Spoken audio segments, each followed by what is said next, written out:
Hello and welcome to the Haunted HTX podcast. I'm your host, Zach, broadcasting from Houston. Join me as I share people's true experiences of the paranormal and the strange. Our first story tonight comes from Reddit user Theonlywayoutisthrew. I read this story while scrolling through the ghost subreddit and contacted the poster for permission to share it on the podcast. This story is titled, "That Time My Dog Exorcised a Spirit." So I just found this sub, and I'm bursting with stories to share. But here is my most recent one. We purchased the house that we currently live in roughly 7 years ago. The rental that we were in before this house was haunted. So one of the best things about moving, aside from finally owning, was that the place was totally clear.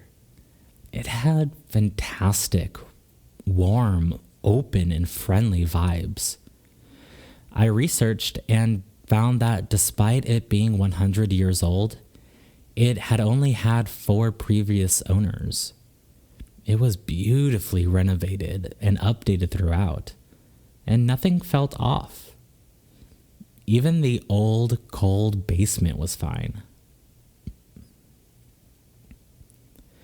Last year, we followed the pandemic trend and finally got a dog. She filled the house with much needed lively and chaotic energy.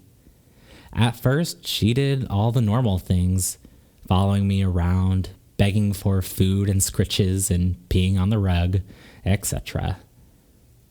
But earlier this spring, she started a new behavior. Sometimes she would suddenly startle and bolt out of the kitchen.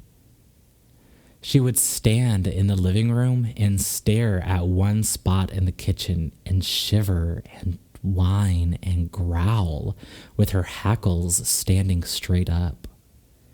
I would get up and look, but there was never anything there.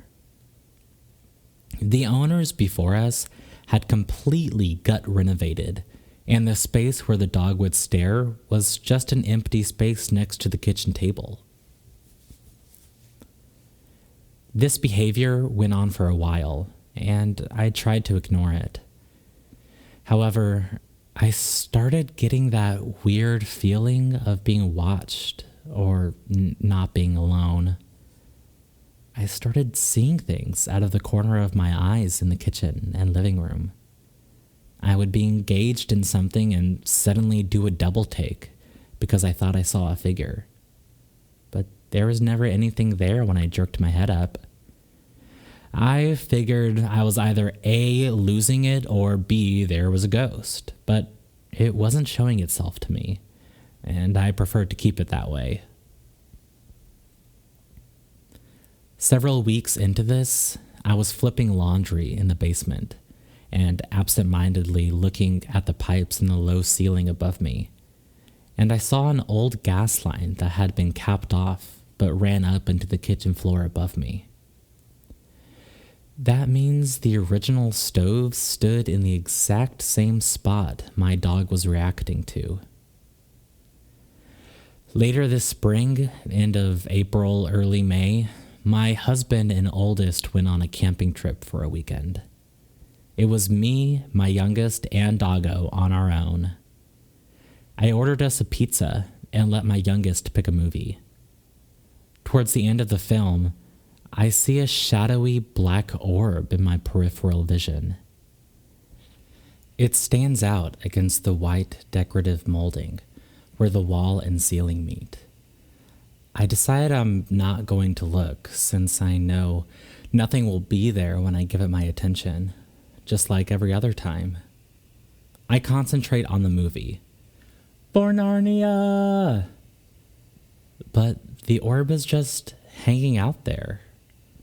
I finally look up at it, and to my surprise, it doesn't disappear. I watch as it begins to float across the room, along with the molding, until it's just above the television, and then it slowly fades away and disappears. I'm shocked that it showed itself. What does that even mean? I sit there, quietly stunned, but happy that my little one didn't notice anything. The movie ends, Narnia is safe, and we get ready for bed. We live in a pretty busy neighborhood, a first-ring suburb of a big city, and cars and garages get broken into a lot. Homes rarely get burglarized, but knowing there will likely be someone traversing your backyard in the middle of the night is never a comfortable feeling.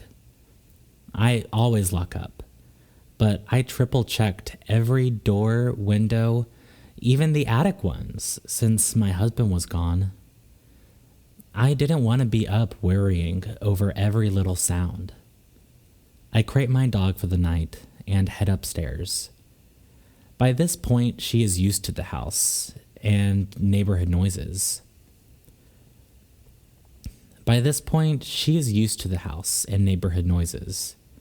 At most, she will grumble when our neighbor comes home from the bar and maybe give a single grumpy bark. I had only been asleep for about 40 minutes when my dog suddenly woke me up. She's going nuts in her crate. She is barking as loudly and as sharply as she possibly can. And she's 65 pounds with the bark of a German Shepherd, so we're not talking yip-yaps here. She's jumping around in her crate, and I can hear her slamming into the metal bars trying to get out. I was in that super deep sleep that comes right at the beginning of the night, so I couldn't get my bearings when she woke me up. I started stumbling out of bed and fell. I crawled to my bedroom door and listened to her. There must be someone in the house. The only other time she barked like this was in the first 2 weeks of bringing her home, and she didn't know who to trust. But my bedroom door was open, and the only way in was for someone to smash a window and make a hell of a lot of noise. Surely that would have woken me up. I hear nothing else. No footsteps, no crunching glass, no voices. As I'm coming to, I realize I should get my phone and call the police. Just as I grab my phone, she starts calming down and her barking stops. I hear her growl, then groan, and then she lays back down and goes to sleep. I sit there, heart pounding, mind reeling, listening for any noises. Nothing. I know I'll never fall back asleep if I don't check. After waiting for a long time, not moving, not hearing anything, I start making my way through the house with the baseball bat that my husband keeps under the bed. I expect to find a window open, a door ajar, something amiss, but nope. Everything was just as I left it. Not a single thing is out of place. I'm bewildered, but glad that no one broke in. But also, what the hell was my dog barking at like that? And of course, it's on the night when my husband's gone. I eventually fall back asleep in the early morning hours, and when I wake up around 7:30 a.m., it's different. The energy in the house was changed, and the only thought I kept having is, it's gone. It left. Whatever that was, it's gone. I never saw another orb, felt watched, or saw anything in my peripheral vision again. My dog never barks at the kitchen anymore, and it's been almost 7 months since this happened. I keep wondering if that thing had always been in the house and I couldn't sense it, or if it came with the dog or somehow came in attached to someone else. The fact that my dog saw it where the old stove stood makes me think it was the previous owner. But then why didn't I sense it earlier? Why did it come out once my dog lived with us only to be scared away by her? None of it makes any sense, but then again, I don't know what the rules are in the spirit world or how time and space work there. All I have left to say is thank you to my goodest girl for protecting me and getting rid of whatever that was. Happy spooky season, everyone. Thank you, The Only Way Out is Through. If you haven't heard it before, you should always trust your pets. Our second short story tonight comes from Peter. Hello. I have always been interested in the paranormal. I was in the Navy from 1998 to 1999, stationed on USS Chosin CG-65. I enlisted in the military in the deck division, which is the lowest position. During 98 and 99, the Chosin was stationed in Pearl Harbor, Hawaii. When I wasn't working, I spent a lot of time in town off base. I started getting threats from people because I was spending time with a homeless person. This homeless person was said to be crazy and possessed. I will call the homeless person Nancy. Nancy started sharing some of her visions that she had with me. I thought they were a bunch of made-up stuff at first. One day, she told me she woke up in the middle of the night and her hand was talking, meaning her hand was drawing a picture, but it was the spirits communicating through her. She had details about this picture, that a U.S. Navy ship was attacked. I got an eerie feeling about this. Shortly after this incident, I got discharged from the military. About 10 months later, I was working at a Walmart.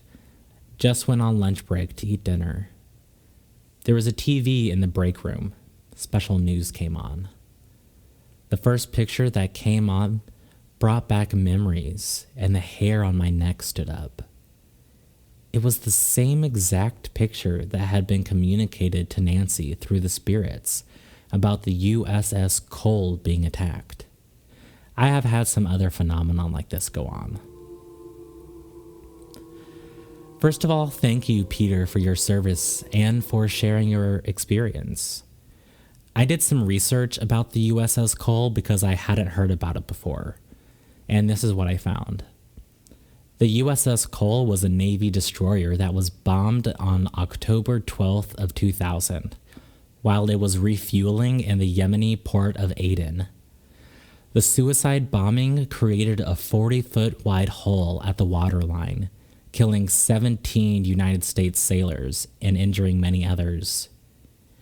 The FBI investigated the attack and determined that the terrorist group Al-Qaeda planned and carried out the attack.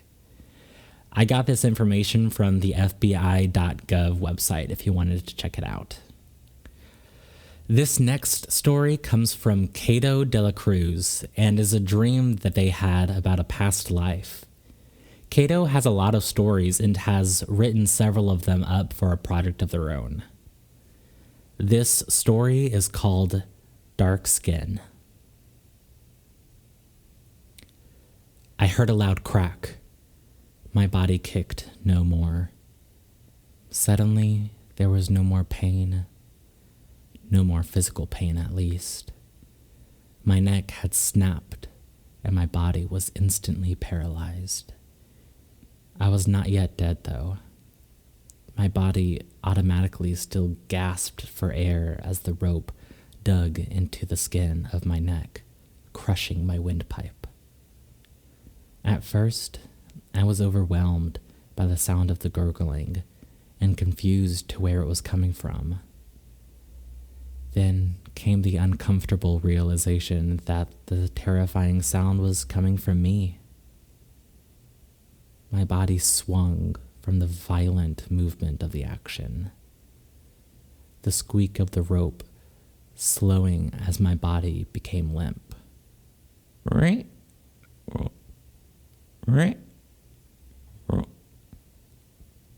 Repeating for what seemed like an eternity. I had done nothing wrong. No crime. I hadn't hurt anyone. I hadn't stolen anything. I worked hard in the fields. My only crime was my presence. Something about me made them uncomfortable. What made them uncomfortable was my eyes.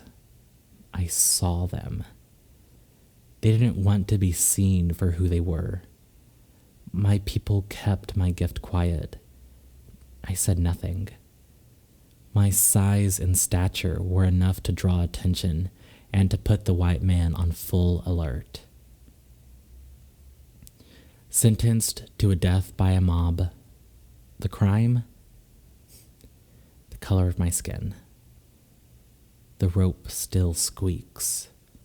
My body still swings gently in the breeze as strangers yell and speak about me with such hatred, as if there had been a great justice done by my lynching.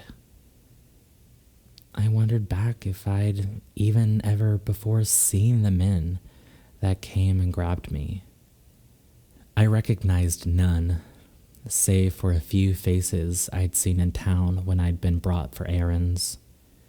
Because of my size yet calm demeanor, I was often used for supply runs.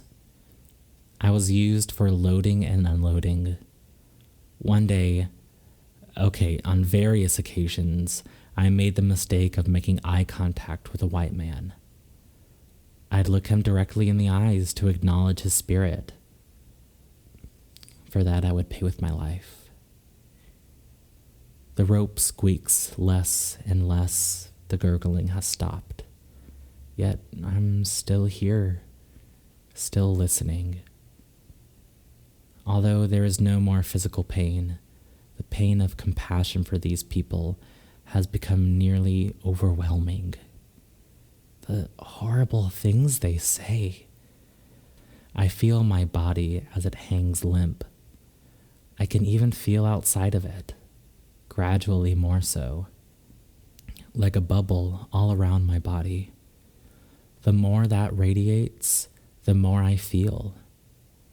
I feel the energy of the tree, beautiful and true. Love without words. I feel the energy coming from the mob, so dark and angry, yet fearful and feeble. They jeer at me. They taunt and spit at me. I feel as if my feelings are so hurt that something I did or didn't do could have hurt them so bad that they would go and do this to me, to anyone. This was not right. Unbearable. I feel myself slip upwards and backwards. I start to try to cling to the body for a moment, but a being appears and instructs me to detach. I become peaceful as I am lifted to an elevated perspective. I watch from above as my body is cut down. Still they curse at my body. The being is my spirit guide. He tells me my lesson is forgiveness. He said that it was a great lesson that I was learning, to love and to forgive in the face of gross injustice. My heart breaks for them. I feel their fear, their pain, their sadness. I forgive them deeply. Forgive them, Father, for they know not what they do. I watched as they loaded my body onto the back of a wagon. Thank you, Kato, for taking the time to send in your story. I really enjoyed it. This last story was emailed to me by Charlotte.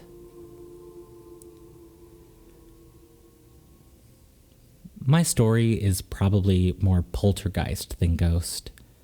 I think it manifested because of the extreme emotions I was having at the time.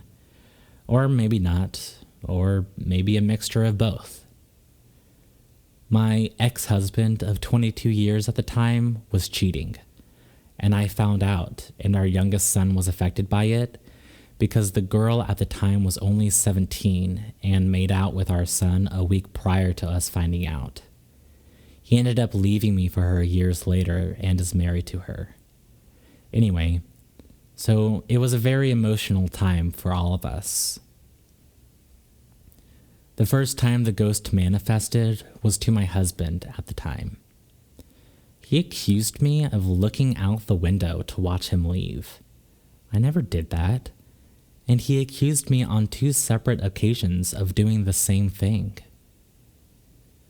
While living in this duplex, I kept feeling as though someone was watching me, especially when I was taking a shower. I would see a shadow in the corner of my eye in my son's room. It was really creepy, feeling like someone was watching me whenever I undressed. And the black shadow thing was there almost all the time. The next event was again exposed to my ex. This time it was in our living area during Christmas time. I had decorated the entryway with garland, and my husband turned to me and asked if I saw it. I said, "What?" He said, "The garland was lifted up and held there for a moment and just dropped." He said it as though someone had lifted it and then let it go. I told him no, I didn't see it, and asked to show me how it happened. Months later, I discovered the ex was still communicating with the girl. I was furious, and all I saw was red. After getting into a heated argument, I decided to cook chili from a can on the stove, so I got up and started that, and left the pot to heat up while I went to start a load of laundry in the garage. I went back into the bedroom to talk with the ex, and after talking a bit, he got up to check on lunch. I was steps behind him when I heard a plop sound of something dropping. I scanned around to see if one of our cats was the culprit, but no cat was in sight. And that is when my husband said, "Oh my God, the spoon from the pot was lifted out of the pot and moved to the center of the room and just dropped to the floor." All I saw was the wooden spoon with chili on it on the middle of the floor. That's when I truly realized something was going on. After a while, I had the opportunity to talk to the teen girls in the unit next to me. I asked them if they had had any paranormal activity going on in their unit, and they said yes, that they were seeing a shadow and feeling like someone was watching them when they showered. They explained to me that their mom thought it was their dad since they had his ashes. He apparently died in prison after being convicted of rape, and they sent his ashes to their mom. Ever since then, they had those experiences. They eventually moved and the experiences ended. It was really creepy.